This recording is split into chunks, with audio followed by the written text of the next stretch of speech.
Alors l'étude Dordogne 2050, après une phase de diagnostic, prévoit une phase d'atelier. Nous sommes en plein dans cette phase d'atelier. Aujourd'hui, c'était le quatrième atelier que nous organisions dans ce cadre-là.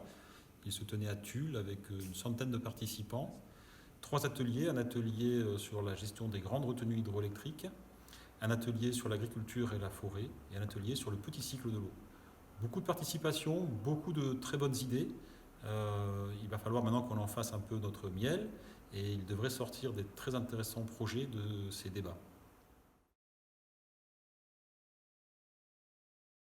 Bonjour, moi je suis Bruno Coupry, le directeur du bureau d'études OCA, mandataire de l'opération Dordogne 2050. Alors j'avais aujourd'hui en charge un atelier tout à fait passionnant qui nous a bien plongé au cœur des problèmes de la ruralité, avec au moins une vingtaine d'élus municipaux, maires, conseillers municipaux, conseillers départementaux. Et nous avons focalisé notre travail autour de la question de l'eau potable. Et c'est vrai que l'eau potable, un droit pour tous, c'est peut-être plus une évidence pour 2050. Tant les injonctions contradictoires fusent de partout.